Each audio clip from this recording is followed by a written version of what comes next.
Seharusnya mereka membangun tradisi berpikir yang dikehendaki oleh rakyat bahwa pemerintahan yang terpilih ini harus ada antitesisnya. Jangan nego terhadap posisi dalam kabinet.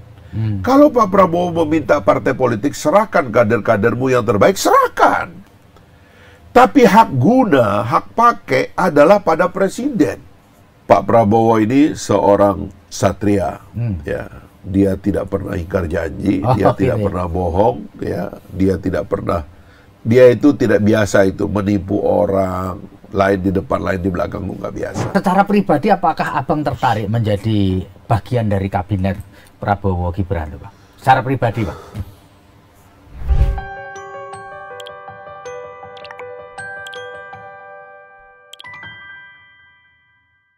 Assalamualaikum warahmatullahi wabarakatuh. Salam damai sejahtera buat kita semua. Ketemu lagi dengan saya, Feby Mahendra Putra, Direktur Pemberitaan Tribuners. Tribuners, pada 24 April yang lalu, Komisi Pemilihan Umum Republik Indonesia sudah menetapkan pasangan Prabowo dan Gibran Rakabuming sebagai Presiden dan Wakil Presiden periode 2024-2029. Dan setelah ditetapkan itu, kemudian Prabowo Subianto melakukan manuver politik dan kunjungan politik ke berbagai pihak. Dan untuk mengetahui bagaimana konfigurasi politik ke depan, saya telah bersama Wakil Ketua Umum Partai Gelora, yaitu adalah Bang Fahri Hamzah. Kenapa ini dari Partai Gelora perlu kita ajak ngobrol? Karena Partai Gelora merupakan bagian dari Koalisi Indonesia Maju. Dan saya akan sapa Bang Fahri. Assalamualaikum Bang Fahri. Waalaikumsalam warahmatullahi wabarakatuh. Bang, setelah adanya penetapan ini muncul ide mengenai presidensial club yang meniru sebenarnya konsepnya di Amerika Serikat. Menurut Bang Fahri, apakah ide ini bisa terrealisasi mengingat konfigurasi politik kita ini? Para presiden terdahulu sebelum Pak Prabowo ini kan tidak mempunyai komunikasi politik yang baik. Silakan, Bang. Pak Prabowo, presiden terpilih kita ini adalah pribadi yang unik dan juga manusia sejarah yang dilahirkan secara unik. Seperempat abad yang lalu, dia keluar dari institusi militer dengan segala macam kontroversinya. Pada saat Indonesia dalam transisi dan juga dunia sedang dalam konflik geopolitik atau krisis lah, paling tidak kita katakan krisis karena waktu itu adalah krisis moneter. Nah, beliau keluar, lalu kemudian selama seperempat abad itu beliau berbisnis dan mencoba kembali dalam politik. Seperempat abad kemudian dia terpilih persis pada saat ada konflik geopolitik dan ada krisis baru di dunia ini setelah COVID yang akan berefek pada krisis-krisis lainnya. Perang Rusia-Ukraina belum selesai. Sekarang ini ada perang Iran dan Israel. Dan ada kemungkinan orang membaca terjadinya perang dunia ketiga. Artinya Pak Prabowo adalah pribadi yang unik, lahir secara unik, dan sekarang dia kembali memimpin kita dalam situasi yang juga unik. Adalah satu ikhtiar yang menurut saya persis dan tepat waktunya, dan harus kita dukung secara bersama-sama karena memang dunia tidak sedang baik-baik saja dan kita memerlukan satu ikhtiar kuat untuk mengikat dan merawat elit kita supaya tidak menjadi pemicu ketegangan dan konflik di tengah bangsa kita. Jadi bentuk-bentuknya presidential club atau dulu pernah beliau katakan kantor untuk para presiden, karena nggak ada istilah mantan bagi presiden. Itu yang saya kira di antara ikhtiar untuk menyatukan elit Indonesia, sehingga yang Anda sebut tadi safari beliau ke kelompok-kelompok, ke partai dan sebagainya, itu adalah dalam rangka itu. Jadi saya kira ini harus kita, nomor satu, kita harus hargai. Tetapi memang ada akar dari kecemasan kita tentang konflik elit. Yaitu bahwa konflik elit kita ini berakar dari sistem politik yang harus kita perbaiki. Terlalu liberal, kemudian medium daripada konfliknya dan persaingannya itu terlalu melebar gitu ya, mengikuti atau meliputi juga aspek-aspek yang non-rasional. Non-rasional ya. Soal pribadi, ya kan, ketersinggungan, tidak tahu berterima kasih, pengkhianatan dan sebagainya. Sebenarnya ini adalah medium-medium konflik tidak perlu ada dalam politik kita. Apabila kita mau dan berani mendesain satu sistem politik yang hanya memfasilitasi pertengkaran gagasan saja, tidak harus melebar kemana-mana gitu. Soal keluarga, ya, dan lain-lain lah yang sekarang ini menurut saya menyebabkan muncul ketegangan di antara elit kita itu sebenarnya yang tidak berdasar. Nah, saya kira dengan ide Presidential Club yang dikatakan itu ya dalam rangka di ujungnya, di hilirnya kita pegang ini dulu. Wahai para mantan presiden, Anda ini sudah tidak selayaknya ikut dalam kompetisi pertengkaran yang sangat hangat ya. Political atau politik praktis begitu ya. Mari menjadi negarawan, bersatu untuk bergabung menyatukan bangsa seperti yang dilakukan oleh negara-negara demokrasi lain di seluruh dunia. Mereka selalu punya tempat yang khusus bagi para mantan presiden itu agar mereka menjadi negarawan yang menyatukan bangsanya lah. Saya kira itu anunya. Jadi idenya kita terima, tapi itu nggak cukup. Kita harus melacak ada soal lain yang harus kita bereskan, yaitu akar daripada munculnya konflik elit yang berlebihan di tempat kita itu. Gitu. Bang, faktanya memang ada masalah di komunikasi politik antar presiden terdahulu kita yang masih ada. Nah, kira-kira Pak Prabowo bisa nggak itu menyelesaikan? Itu tadi, kalau kita lacak ya, komunikasi yang tadi itu salah paham ya, katakanlah sekarang nih, dari yang paling ujung yang masih hidup ya, karena setelah Bung Karno, Pak Harto, Pak Habibie, Gus Dur, ini 4 sudah meninggalkan kita, tinggal Ibu Mega, ya kan? Ibu Mega ada salah paham dengan banyak presiden setelahnya, dengan Pak SBY karena Pak SBY dianggap mencalonkan diri tanpa izin dan sebagainya. Lalu kemudian sedikit tadinya ada masalah antara Pak SBY dengan Pak Jokowi juga, tapi alhamdulillah ini sudah clear begitu ya. Lalu kemudian antara Ibu Mega sekarang dengan Pak Jokowi ada sedikit masalah. Tapi lagi-lagi ini adalah karena kita tidak mendesain sistem perpolitikan yang menjamin agar soal-soal pribadi itu tidak ada. Gitu. Misalnya soal pencalonan presiden, tidak boleh lagi pencalonan presiden itu dianggap privilege. Gitu ya. Pencalonan presiden itu adalah hak, sebab dalam negara demokrasi dipilih dan memilih itu adalah hak, ya. Jadi jangan kemudian ada orang karena dicalonkan dia bilang nggak tahu berterima kasih, nggak bisa begitu. Karena sistemnya itu tidak mengatakan itu. Sistem mengatakan yang namanya dipilih dan memilih itu adalah hak setiap warga negara.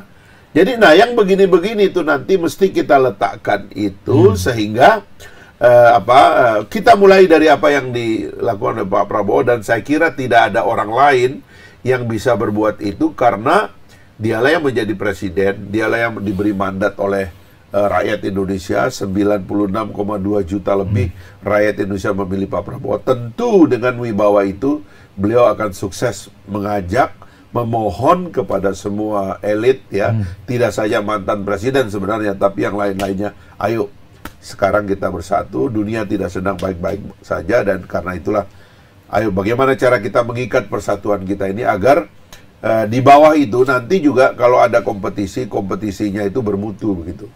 Tidak seperti yang kita lihat kadang-kadang kompetisinya itu keluar dari nalar, keluar dari logika, tapi masuk ke soal-soal emosional dan primordial gitulah kira-kira begitu. Bang Fahri, kalau menurut Bang Fahri, The President Club ini sebenarnya bentuk dan fungsinya kira-kira yang bagus gimana sih?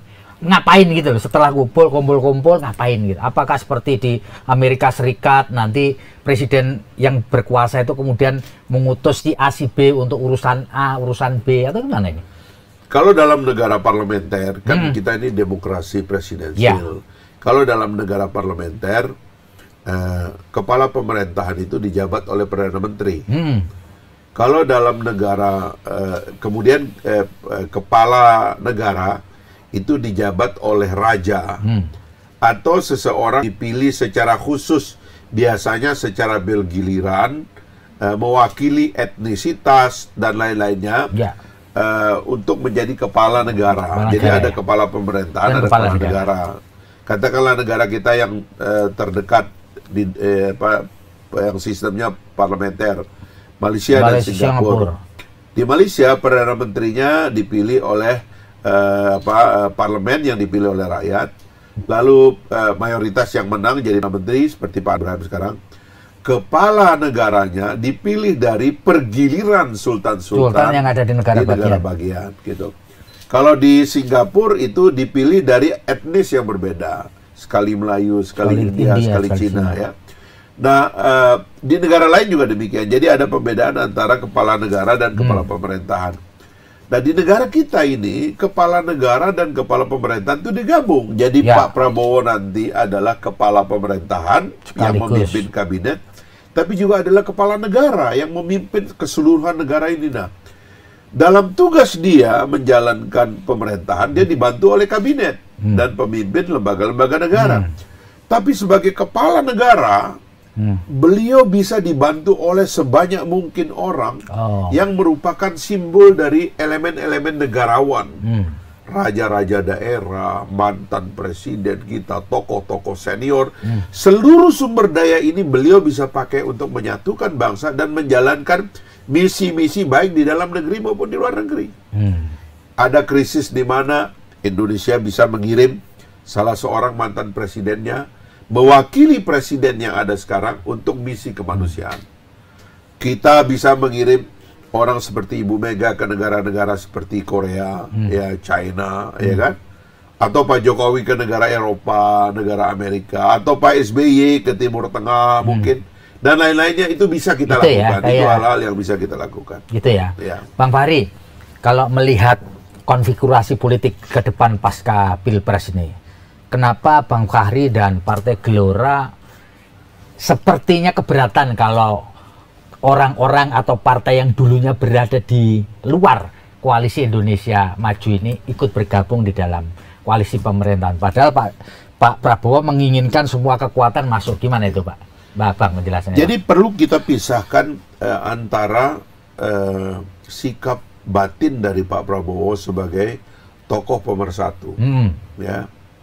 Bahwa beliau ingin semua pihak tidak terdiskriminasi dalam kepemimpinan beliau, dan semua orang positif kepada pemerintahan beliau, dan semua orang adalah sahabat, menjadi sahabat dalam pengelolaan negara. Itu satu soal begitu. Tapi di sisi lain juga kita tadi itu perlu membangun tradisi kepemiluan yang benar gitu dalam sistem presidensialisme kita ini. Bahwa di dalam Pilpres ya khususnya gitu ya, karena kita bicara Pilpres ya betul. Ya itu harusnya antara kandidat yang satu dengan kandidat yang lain itu harus ada posisi. Sebab ini kita bukan arisan. Kalau arisan tuh bergiliran dan nggak ada ongkosnya, malah dapat duit itu, ya kan? Tapi ini adalah kompetisi, pertarungan, bahkan pertarungannya itu setara dengan perang di zaman dahulu yang berdarah-darah. Kenapa kita bertarung? Ya, karena kita ada perbedaan, dan perbedaan itu absah. Dan ini yang kita organisir, ya dalam Pilpres ya terutama ya, karena pileg kita barengan dengan Pilpres dan tidak terlalu kelihatan menarik karena dibikin barengan itu, maka Pilpres itu harus mengandung beberapa layer perbedaan, dan menurut saya itu harus dihargai. Karena memang rakyat kita itu berbeda. Rakyat kita tuh nggak bisa disamakan gitu. Kita nggak bisa misalnya kembali ke sistem kerajaan. Udahlah nggak usah ada pemilu lah, ya kan? Kita angkat aja salah seorang raja di Indonesia ini menjadi raja kita. Nggak diterima oleh konstitusi kita. Atau sistem satu partai, ya kan? Nggak usah ada perbedaan lah, kita satu partai aja deh, ya kan? Nanti kita bikin partai dipimpin oleh Pak Prabowo, yang lain gesup aja lah kepada Pak Prabowo ketua umum partainya. Gak bisa. Ini sistem partainya banyak, kandidatnya juga sebenarnya harus banyak. Kalau saya membaca konstitusi, kandidatnya harus banyak, threshold tidak ada. Nah, karena itulah ada akomodasi terhadap perbedaan. Muncullah, katakanlah kemarin karena memakai threshold 20%, muncullah perbedaan. 1, 2, 3. Mas Anies dan Pak Muhaimin, Pak Prabowo dan Mas Gibran, Mas Ganjar dan Pak Mahfud. 3 ini harusnya kan ada bedanya, paling tidak pada 3 level perbedaan. 1, perbedaan ideologi, dasar berpikir, ya kan? Harusnya ada tesis yang keluar bahwa kita ini berbeda dalam hal misalnya pilihan ideologi ekonomi. Katakanlah misalnya kalau Mas Anies mengatakan saya akan mengembangkan ekonomi neoliberal sebab saya percaya kepada kapitalisme. Dan saya menentang tuh teori-teori ekonomi kerakyatan dan yang sosialistik karena itu pada akhirnya akan digunakan oleh negara untuk melakukan korupsi dan lain. Itu bisa itu jadi bagian dari perdebatan dan harusnya begitu kita bertengkar gitu loh. Baru yang kedua perbedaannya adalah perbedaan cara kerja, perbedaan janji kepada rakyat. Saya kalau menjadi presiden Indonesia kan sudah ada itu kan, saya akan menolak itu perpindahan ibu kota, saya akan hentikan itu seluruh infrastruktur, saya akan hentikan itu hilirisasi, saya akan jual saja mineral ini, yang penting harganya baik. Itu perbedaan, enak kan? Ini kan ada cara berpikir yang berbeda. Barulah yang ketiga itu ada perbedaan orang antara Mas Anies, Pak Prabowo dengan Pak Ganjar itu memang beda. Dan orang-orang punya preferensi. Ada yang senang kepada pribadi seperti Mas Anies, ada yang senang kepada Pak Prabowo, ada yang senang kepada Pak Ganjar. Nah, 3 ini harusnya dihargai sebagai perbedaan. Sehingga kalau ada perbedaan itu artinya apa? Rakyat maunya kamu yang sudah dipilih dan tetapi kalah, tetaplah menjadi simbol dari keinginan rakyat yang berbeda itu. Yang berbeda itu sebab di dalam menjalankan pemerintahan juga harus ada yang berbeda. Karena kalau nggak yang berbeda, semua gabung. Yaitu saya bilang, bikin aja partai tunggal, Pak Prabowo ketua umumnya, semua gabung aja. Ternyata nggak ada bedanya kok. Kan begitu aja dong. Kita jadi partai komunis kayak di China aja, sistem satu partai. Emang kenapa orang gabung kok gitu loh. Kalau akomodasi terhadap perbedaan rakyat yang ada di tingkat rakyat tidak kita lakukan, suatu hari itu bisa jadi ledakan. Karena yang namanya aspirasi, Mas, nggak bisa diseratakan. Kita di keluarga aja punya anak beda-beda. Coba kalau kita sama ratakan anak-anak kita, bisa marah dia. Dia punya karakter, dia punya cara yang berbeda gitu. So, jadi di luar KIM bagusnya fatsun politiknya berada di luar pemerintah. Ya itu tadi, bagi yang betul-betul memahami ini ya, seharusnya mereka membangun tradisi berpikir yang dikehendaki oleh rakyat bahwa pemerintahan yang terpilih ini harus ada antitesisnya. Karena itulah kemudian harus dikembangkan dapur-dapur berpikir yang menjadi alternatif dari gagasan yang diajukan oleh pemerintahan terpilih. Itu yang kita kehendaki dari partai-partai yang sebenarnya tidak menjadi bagian dari pendukung Pak Prabowo begitu. Jadi itulah alasan mengapa Partai Gelora keberatan PKS ikut-ikutan masuk. Itu cara berpikirnya. Karena gini juga, Mas, kan kita ini struggle dengan tradisi berapa sebenarnya jumlah partai politik ideal di Indonesia.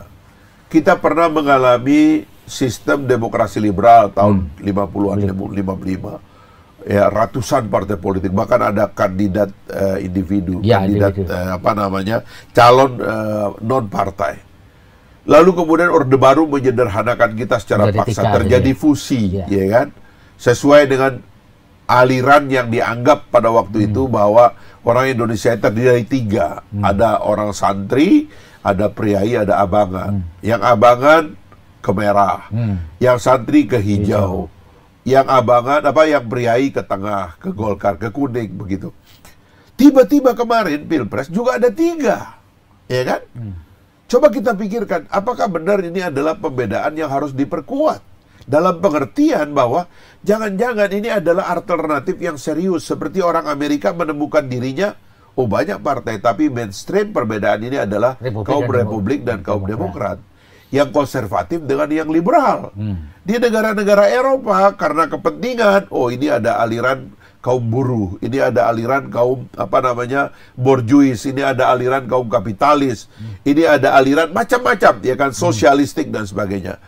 Mungkin perbedaan ini harus dihargai sebagai realitas yang ada di dalam tubuh rakyat kita. Sebenarnya kepentingannya menghargai pilihan rakyat. Dan menghargai kenapa kemarin kita beda. Karena sekaligus juga menurut saya, cara kita berbeda ini harus diperbaiki, Mas. Ya. Karena kemarin itu terus terang aja, ya.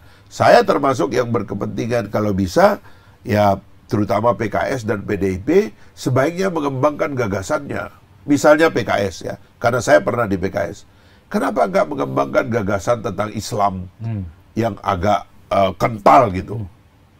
Lalu kemudian mengajukan alternatif-alternatif ideologi Islam dalam menjalankan pemerintahan. Ya kan? Duh, jangan-jangan memang bisa kuat di juru bicarai. Gitu loh. Lalu kemudian itu jadi alternatif pemikiran. Kalau kita setia dengan pikiran itu, jangan-jangan pendukungnya banyak. Ini sekaligus juga untuk mengabsorpsi sebagian dari masyarakat kita yang mungkin berpandangan seperti itu. Tapi dengan diorganisir, kita lalu berdebat. Nanti berdebat dengan kita, apa betul ide seperti itu tuh valid di abad sekarang ini gitu misalnya.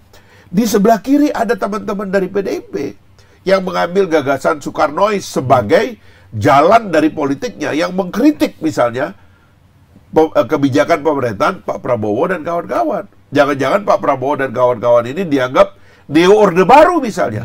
Bisa saja, tapi ini menyebabkan kita bertarungnya enak. Ya. Ada pertarungan gagasan. Kalau tidak pertarungan gagasan, yang saya khawatir nanti pertarungannya itu kepada hal-hal yang non gagasan. Suka atau tidak suka. Ini soal loyal atau tidak loyal. Ini soal berkhianat atau tidak. Repot kita kalau masuk kepada perdebatan kayak begitu, Mas. Tidak ada logikanya, tidak ada rasionalitasnya. Ya. Gitu. Kita harus membangun medium pertarungan yang rasional gitu. Bang Fahri, tentu Bang Fahri menjadi bagian dari KIM mengikuti perkembangan bagaimana Pak Prabowo menyusun kabinet yang akan datang. Apa yang bisa Bang Fahri ceritakan mengenai apa yang akan terjadi dalam kabinet ke depan ini, Bang? Pertama-tama sekali lagi kita harus balikkan negara kita ke dalam sistem demokrasi presidensial. Yang menjadi harus kita balik ke demokrasi presidensial, bahwa dalam demokrasi presidensial itu seorang presiden terpilih itu dipilih oleh rakyat langsung dan final gitu. Jadi sudah terpilih. Kalau dalam demokrasi parlementer rakyat tidak ikut memilih eksekutif. Yang memilih eksekutif itu adalah parlemen. Gitu. Kalau dalam demokrasi presidensial, presiden dipilih oleh rakyat. Oposisinya juga dipilih oleh rakyat, yaitu kongresnya, parlemennya gitu. Dan karena rakyat itu sudah membentuk eksekutif, sudah selesai, jangan nego. Pak Prabowo itu sudah utuh sebagai presiden. Pak Prabowo dan Mas Gibran itu sebagai pasangan presiden dan wakil presiden dipilih rakyat sudah utuh, sudah selesai. Tidak perlu nego. Kalau dalam sistem parlemen, nego dulu. Saya kasih kamu sekian, kalau nggak saya kasih kamu sekian, pemerintahanmu jatuh. Kamu nggak jadi mayoritas. Aku pindah ke sebelah, kamu jadi oposisi. Ini yang jadi pemerintah. Itu udah selesai. Di presidensialisme udah selesai. Jangan nego dengan Pak Prabowo soal itu. Nah, dalam sistem presidensialisme kemudian dikenal prerogatif. Karena presiden sudah dibentuk oleh rakyat, namanya presidensialisme, maka seluruh perkakas kekuasaannya itu dalam eksekutif dibentuk dan diserahkan sepenuhnya kepada presiden sebagai prerogatif. Nah, di situ juga yang kedua yang saya ingin katakan, jangan nego terhadap posisi dalam kabinet. Kalau Pak Prabowo meminta partai politik, serahkan kader-kadermu yang terbaik, serahkan. Tapi hak guna, hak pakai adalah pada presiden. Karena presiden itu kalau memakai kutipan dari Thomas Jefferson, kenapa sistem ini disebut presidensialisme? Dia bilang, karena kalau ada masalah dalam tubuh pemerintahan, yang kita salahkan cuma presiden. Jadi presiden tuh nggak boleh disandra. Nah, inilah kelebihan mudah-mudahan Pak Prabowo dibandingkan dengan presiden sebelumnya. Dia nggak boleh disandra. Pak Prabowo lah yang punya hak untuk memilih siapa yang terbaik. Dia mau pakai siapa untuk menilai, untuk membahas, itu hak presiden. No itu bargaining ya. Jangan ada bargain, gitu. Karena itulah, ya kan, partai-partai kita-kita yang termasuk pendukung Pak Prabowo bilang serahkan orang-orang yang terbaik yang bisa menjadi menteri, ya serahkan aja. Serahkan ya, daftar serahkan ya. aja. Nanti presiden yang akan memilih. Beliau punya perkakas yang lengkap untuk memilih orang-orang itu. Bang Fahri, tapi realitas politik yang kita lihat kan tidak begitu. Misalkan Golkar dikatakan minta jatah 5 lah, si ini minta jatah sekian lah, Partai Demokrat itu emang dalam kenyataan seperti itu. Karena nggak ada aturannya, Mas. Misalnya gini, saya tanya, partai manakah yang berjuang paling hebat buat Pak Prabowo? Pasti Partai Gerindra, ya kan? Karena Partai Gerindra yang paling hebat, karena partainya Pak Prabowo. Ya. Jumlah kursinya bukan yang terbesar, Ya. padahal jumlah pemilih Pak Prabowo hampir 60%. Ya. Jumlah pemilih Partai Gerindra lebih kurang mungkin 15%. Loh, kok jaraknya jauh? Kenapa ada partai lain yang lebih besar daripada Partai Gerindra? Pertanyaannya, partai mana yang berjuang lebih berat buat Pak Prabowo? Gerindra. Karena itulah kemudian begitu kita berbicara hak, itu tidak bisa berbasis kepada presentasi Dari jumlah kursi di legislatif. Tidak bisa. Kenapa? Karena pada dasarnya itu tidak menunjukkan sesuatu yang secara real terjadi dalam perjuangan ini. Apalagi kalau dalam sistem nanti tidak ada lagi yang namanya tiket. Karena kita kembali ke threshold 0% misalnya. Karena itulah lagi-lagi balikkan itu kepada presiden. Presidenlah yang punya hak prerogatif. Nah, termasuk juga yang ketiga yang kadang-kadang keliru kita pahami. Oh, kan jumlah kursi itu menandakan kekuatan di parlemen. Ya kan? Kekuatan di parlemen itu menentukan apakah programnya presiden atau bisa jalan atau tidak. Tidak. Dalam sistem presidensialisme tidak ada koalisi antara presiden dengan parlemen. Koalisi antara presiden dengan parlemen dalam presidensialisme hukumnya haram. Kenapa? Karena ini bukan sistem parlementer. Dalam sistem parlementer antara eksekutif dan parlemen berkoalisi, berkongsi. Privilege-nya adalah parlemen bisa menjatuhkan Perdana Menteri. Dalam sistem presidensial, jungkir balik parlemen nggak bisa menjatuhkan presiden. Soal nanti misalnya parlemen keras kepada menteri, bagus buat presiden. Karena kalau parlemennya keras kepada menteri, akan kelihatan ini menterinya yang jago sama yang tidak jago mana. Jadi presiden akhirnya bisa melihat, oh, parlemennya keras kepada menteri saya, tapi menteri saya bisa jawab. Mantap melakukannya itu. Oh, berarti dia menteri yang bagus. Tapi parlemen tidak bisa, presiden tidak bisa menjatuhkan. Tahapannya berat, Mas.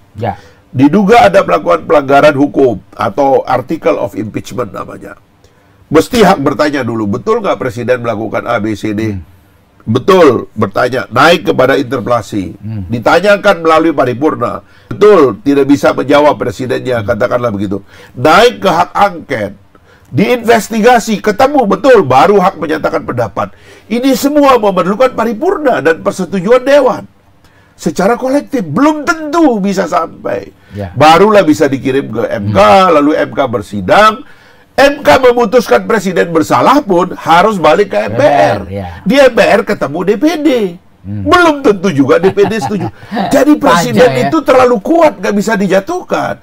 Tapi kalau menteri diganggu oleh kabinet itu bagus, oleh parlemen bagus. Kenapa? Di situ menunjukkan menteri itu kuat atau tidak. Apalagi sebagian dari menteri itu kader partai.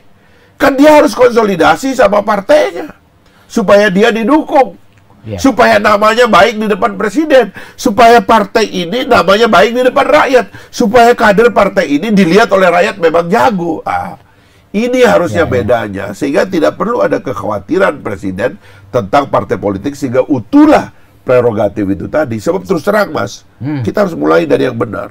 Kita harus mulai dari awal.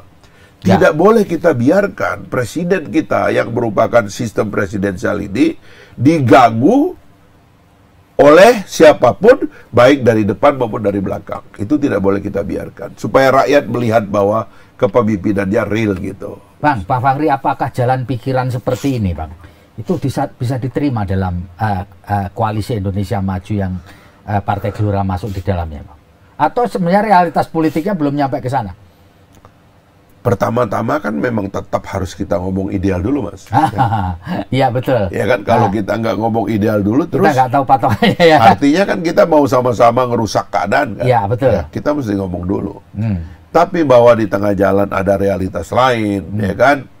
Ada kecenderungan-kecenderungan dalam partai tertentu yang punya sistem yang berbeda-beda. Ya tentu itu harus kita hadapi begitu. Tapi yang jelas ya, presidensialisme itu meletakkan presiden sebagai prerogatif. Tidak boleh ditantang, tidak boleh dinego-nego, ya kan? Karena semuanya itu dia dipilih oleh rakyat itu utuh dan final gitu.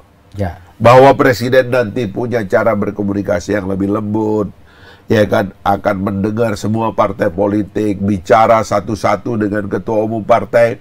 Itu gaya yang saya kira ada pada Pak Prabowo, dan beliau akan mengembangkan cara berkomunikasi seperti itu.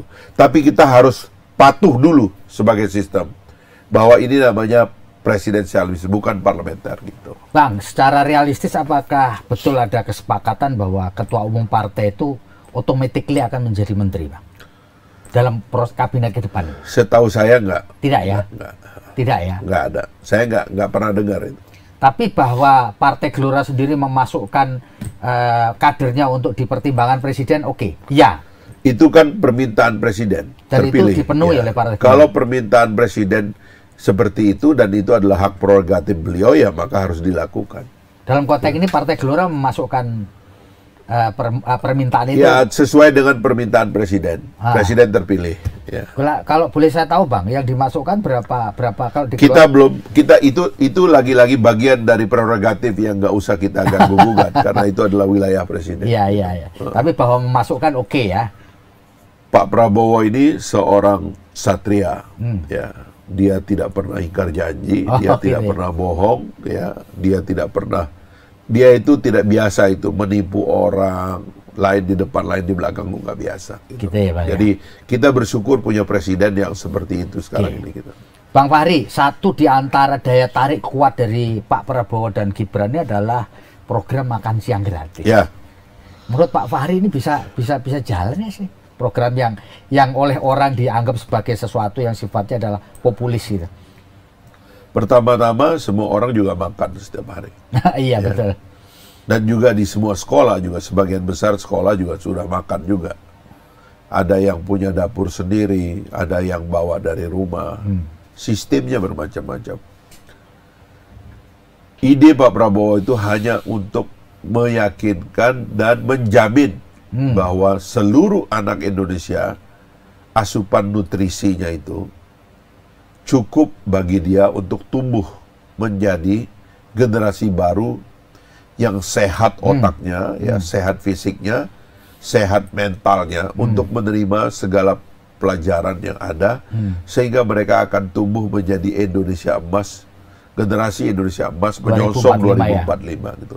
Kan ide besarnya begitu. Pelaksanaan teknis gampang. Sekarang orang tuh lupa bahwa kita ini sudah punya undang-undang desa, kita sudah membuat otonomi desa. Jadi melayani sekolah ya di seluruh Indonesia dengan memperkuat pemerintahan desa itu udah selesai sebenarnya. Tidak ada yang rumit sebenarnya karena pelayanan sosial itu di kita itu sudah berlangsung cukup lama. Dan dengan memperkuat infrastruktur pelayanan di tingkat daerah sekarang ini dengan otonomi dan sebagainya, saya kira lebih dari sekedar makan pun itu sanggup dipikul oleh pemerintah daerah kita. Dan itu uangnya juga ada karena sebagian dari uang itu sudah teralokasikan sejak lama begitu. Lewat bantuan sosial yang ada selama ini ya?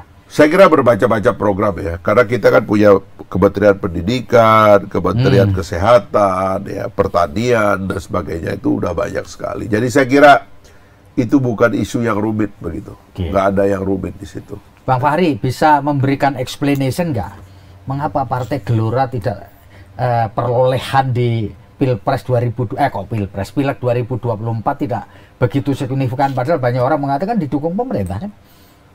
Kita lebih besar dari Partai Buruh yang bukan pertama kali pemilu. Lebih besar dari PBB yang sudah ikut pemilu sejak tahun 99. Lebih besar dari Partai Umat yang katanya ada histeria dukungan umat. Lebih besar dari PKN yang katanya juga menyaingi Partai Demokrat. Tapi lebih kecil dari PSI ya? Kita lebih kecil dari PSI dan Perindo, gitu. Ya. Alasannya banyak tentunya ya. Tapi tadi itu kalau ada konglomerat media kayak Haritanu aja juga tidak lolos threshold begitu ya. Dan sedikit di atas kita. Partai yang disebut dipimpin anaknya presiden juga tidak lolos threshold dan sedikit di atas kita. Itu juga pasti ada alasan yang rasional. Alasan rasionalnya itu adalah popularitas kita belum kuat. Struktur sumber daya kita sampai ke daerah belum kuat. Sumber daya manusia kita bukanlah orang-orang yang sudah terbiasa dalam politik dan punya logistik dalam politik. Tetapi ada soal lainnya, bahwa dalam seperempat abad pemilu kita ini, kita menemukan bahwa pengaruh logistik dalam pertarungan pemilu itu semakin tinggi. Jadi semakin dominan ya? Ya, semakin dominan. Saya kira ini harus menjadi koreksi kita ke depan ya. Karena itulah saya terus terang dari 4 pemilu ini ya, Pilpres, DPD, DPR tingkat pusat, tingkat 1, tingkat 2. Menurut saya Pilpres justru paling murni. Karena interaksi antara kandidat dengan rakyat itu paling intens. Sehingga kalau ada sumber daya lain, logistik dan sebagainya, seperti tuduhan-tuduhan tentang bansos dan sebagainya, menurut saya itu tidak masuk akal. Yang masuk akal itu adalah bahwa calon presiden itu paling dikenal oleh rakyat, sehingga ketika dia memilih karena dia mengenal. Bukan karena soal-soal lain. Tapi begitu masuk ke DPD misalnya terlalu banyak. DPR nggak ada gambarnya. DPRD tingkat 1, tingkat 2 juga nggak ada gambarnya. Jadi akhirnya karena DPR ini nggak pernah berdebat, tidak dikenal, ya kan, tidak ada fotonya di situ. Akhirnya orang tidak bisa mengidentifikasi dia dalam gagasannya, perbedaan idenya dalam perdebatan. Karena itulah yang didekati kemudian yang lain-lain. Sehingga perang logistik itu semakin ke DPRD tingkat 2 itu semakin dahsyat. Perang logistik ya? Perang logistik itu. Saya kira itu diantara sebabnya yang harus kita perbaiki ke depan gitu. Sehingga kami percaya kalau suatu hari politik kita itu semakin memfasilitasi gagasan, kami percaya bahwa peluang kita akan ada gitu. Tapi kalau semakin mengarah kepada perang logistik, itu mungkin agak rumit ya. Karena artinya itu adalah perang antara yang punya logistik dan tidak ya. Ya, saya Bang, kira itu. Secara pribadi apakah Abang tertarik menjadi bagian dari kabinet Prabowo Gibran, Pak? Secara pribadi, Pak? Ya, seorang menteri mah ya. Pertama-tama itu sekali lagi ya, saya udah bekerja dalam politik ini seperempat abad ya. Saya jadi anggota MPR pertama tahun 98. Ditelepon oleh Pak Habibie, disuruh jadi anggota MPR, lalu menjadi juru bicara waktu itu. Ya. Diminta oleh almarhum Buya Hasan Metarum jadi juru bicara P3 waktu itu. Jadi kalau kita hitung 98 sampai sekarang ini ya udah seperempat abad lah. Artinya semua elit politik Indonesia tahulah kira-kira kapasitas saya sebagai kader politik nasional begitu ya. Tahulah kapasitas saya dan akan dimanfaatkan di mana dan sebagainya. Saya kira Pak Prabowo juga paling tahu karena saya juga secara pribadi dengan Pak Prabowo cukup lama mengenal begitu ya.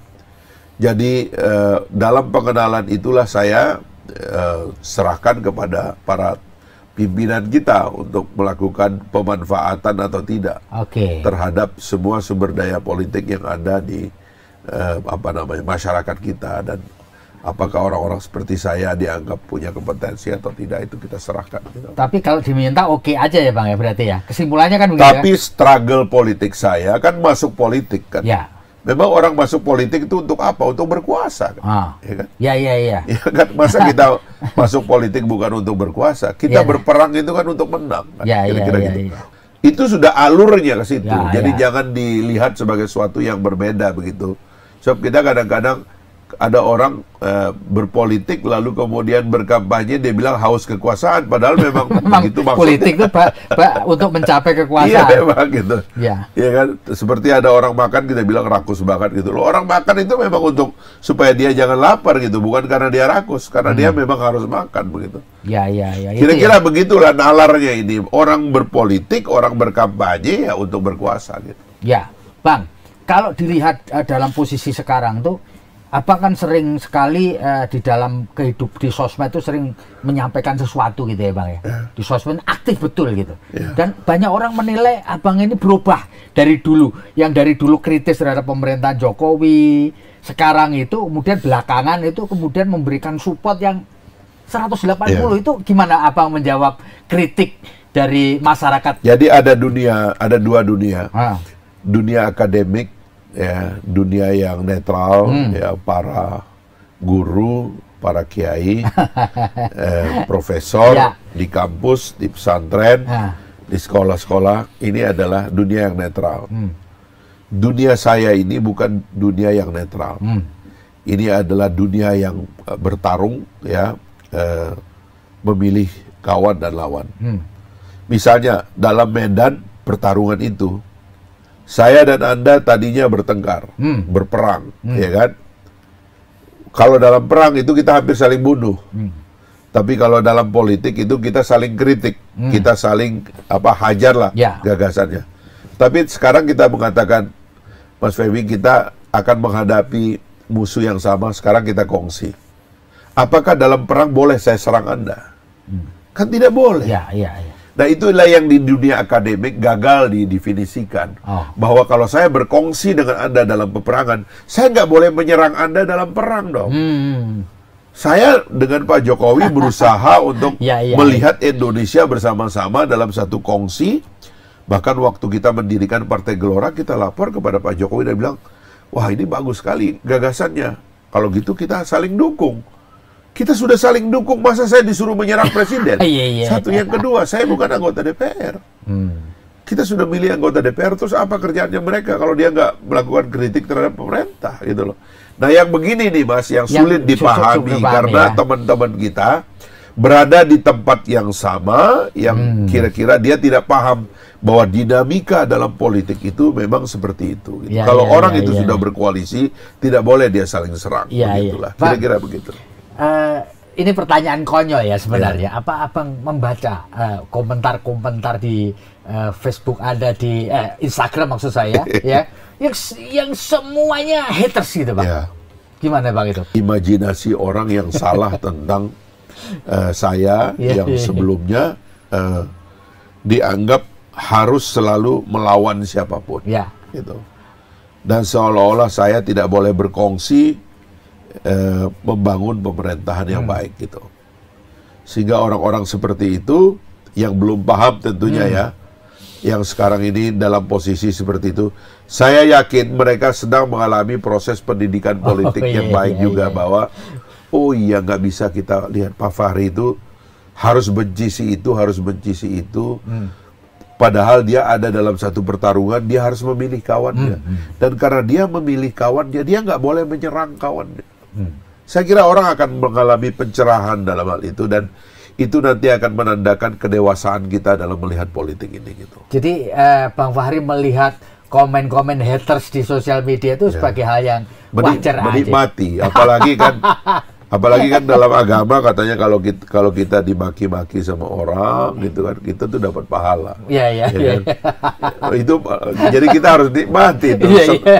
Bergembiralah karena banyak orang maki-maki kita. Jadi kita dapat pahala gitu. Bahkan dosa kita diambil orang.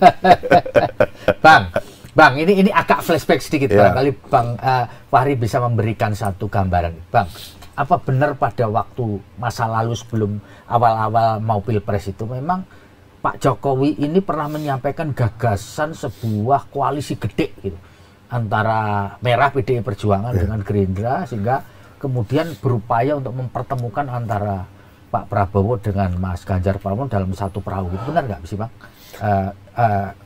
Informasi?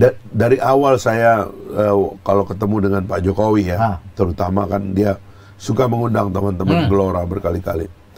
kita berdiskusi tentang pengelolaan transisi politik, belajar dari konflik-konflik elit dari awal berdirinya pemerintahan sampai hari ini.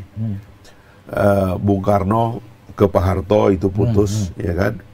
Bahkan itu ada tragedi yang melahirkan satu orde dan mematikan orde lainnya. Orde lama diganti oleh orde baru. Sampai hari ini terminologi itu masih ada. Saking dahsyatnya tragedi tahun 60-an itu. Dari Pak Harto kepada Pak Habibie juga putus. Pak Habibie orang yang sangat dekat dengan Pak Harto itu menjadi menjauh, ya, atau dijauhi oleh Pak Harto gitu. Dan Pak Habibie merasa sampai detik terakhir itu kesepian karena tidak bisa mendekati Pak Harto gitu. Dan kita bersyukur Pak Habibie mundur, dia nggak mau mencalonkan diri. Sehingga waktu naiknya Gus Dur pada waktu itu memang ada sedikit konflik karena lahirnya konfigurasi politik baru yang mengalahkan partai pemenang, ya, yaitu PDIP. Tapi kita bisa bilang dari Gus Dur ke Ibu Mega juga nggak baik. Dari Ibu Mega kepada Pak SBY nggak baik. Nah, saya katakan itu kepada Pak Jokowi berkali-kali, Pak, tolong jangan ditinggal transisi ini, Pak. Kalau bisa transisinya kita kelola dengan baik dan Bapak harus berperan mengelola transisi itu. Nah, di situ beliau setuju. Sehingga beliau mencari formula bagaimana agar elit-elit yang seideologis khususnya gitu ya, yang harusnya tidak harus berpecah, yang harusnya tetap mengusung sesuatu yang sama itu bergabung. Nah, itulah yang beliau jajaki sebenarnya. Kalau itu dibaca secara baik gitu ya, tentu pemilu kemarin akan jauh lebih mulus dari yang kita alami kemarin itu. Sebenarnya bisa lebih mulus gitu, lebih sederhana dan lebih mulus. Tapi sayang tidak terkelola dengan baik. Tapi ya mudah-mudahan dengan terpilihnya Pak Prabowo yang juga merupakan salah satu atau kandidat yang juga Pak Jokowi akhirnya melihat ada harapan di situ begitu ya sebagai presiden gitu. Mudah-mudahan pikiran Pak Jokowi untuk mendesain satu sistem yang tidak membiarkan transisi yang tegang ya seperti yang lalu-lalu, apalagi munculnya tragedi, saya kira akan jadi kenyataan ke depan. Jadi saya betul percaya ya bahwa Pak Jokowi awalnya menginginkan Pak Prabowo berpasangan dengan Mas Ganjar gitu ya? Salah satu opsi favorit beliau itu, salah satu favorit beliau. Gitu. Bahwa kemudian terjadi yang lain mungkin ya, dalam tanda petik kecelakaan. Itulah yang akhirnya kan tidak terkomunikasikan dengan baik gitu. Dan lagi-lagi itu karena ada sistem pencalonan juga di partai politik yang sekali lagi karena undang-undang mengatur threshold 20%, akhirnya partai politik menganggap tiketnya adalah kekuatannya gitu. Padahal itu tidak boleh. Gitu. Tiketnya. Di masa depan itu hak rakyat untuk memilih dan dipilih adalah hak. Karena itulah threshold itu harusnya itu tidak menjadi privilege partai politik, tapi harus menjadi privilege rakyat untuk mengajukan orang yang dia inginkan. Dan itu ada kalau kita memakai sistem tanpa threshold gitu. Harusnya dalam partai politik itu ada konvensi, ada pemilihan. Sehingga keputusan itu betul-betul berasal dari pencalonan itu berasal atau nomination itu berasal dari rakyat. Karena kalau tidak, ya tiket itu nanti bisa dikuasai oleh orang lain. Sebenarnya kalau dalam sistem seperti ini kan masih kalau kita curiga kepada sistemnya ya. Kalau oligarki yang legendaris di negara-negara maju itu, oligarki mengatakan saya tidak peduli dengan pemilunya, tapi saya peduli dengan pencalonannya. Karena yang dicalonkan itu orang yang sudah diatur gitu. Nah, seharusnya kita lepaskan ini biar rakyat yang mengatur nominasinya gitu. Paling tidak kalau semua partai politik itu bisa melakukan nominasi karena threshold 0, maka semua gagasan itu di tahap awal itu bisa bertarung. Nanti di putaran kedua baru tinggal 2 orang gitu loh. Tapi proses bahwa semua orang hak dipilih dan memilihnya itu sudah dijalankan, saya kira runtuhlah hukum oligarki di situ gitu. Itu yang kita perlu perbaiki ke depan sistem ini. Bang, ini satu nih terakhir nih. Menurut Abang perlu nggak sih dibentuk undang-undang kepresidenan seperti yang banyak diwacanakan termasuk oleh Hakim MK untuk mengatur do and done-nya presiden ketika dia mau lengser itu? Mungkin perlu dibuat, tapi kita dulu pernah coba. Kesimpulannya terlalu rumit karena kewenangan presiden itu terlalu luas. Gitu ya. Ya, sehingga tidak bisa diatur melalui sebuah undang-undang. Oke. Sehingga mungkin kalau mau diatur di masa yang akan datang, bisa, tapi mungkin pengaturan-pengaturan dasar saja, tentang misalnya hubungan antar lembaga. Misalnya mengatur transisi dari presiden satu ke presiden lain. Sebab sekarang kan belum ada. Bayangkan Mas, tanggal 14 Februari 2024 yang lalu, kita sudah tahu melalui quick count siapa yang menang. Tapi nanti beliau baru dilantik tanggal 20 Oktober. 8 bulan, Mas. Ada satu kekosongan, gagasan hubungan antara presiden terpilih dengan incumbent. Untung kalau presiden terpilih dengan incumbentnya itu berasal dari satu gagasan atau ideologi yang sama, atau ide yang sama gitu, atau koalisi yang sama. Bagaimana kalau berbeda? Ini kan bisa menciptakan pelik yang luar biasa. Kerumitan ya. Dan kerumitan ini bisa membahayakan kita. Nah, hal-hal seperti itu bisa diatur dalam undang-undang kepresidenan gitu. Sehingga yang lain-lain rumitnya luar biasa. Kita pernah berdebat panjang dulu, itu rumit sekali karena kewenangan presiden itu ada di mana-mana gitu. Ya. Presiden kita ini kan juga eksekutif, tapi juga legislatif, tapi juga yudikatif. Kewenangannya di cabang kekuasaan lain ada, apalagi di mana-mana gitu. Ya. Saya kira itu. Oke.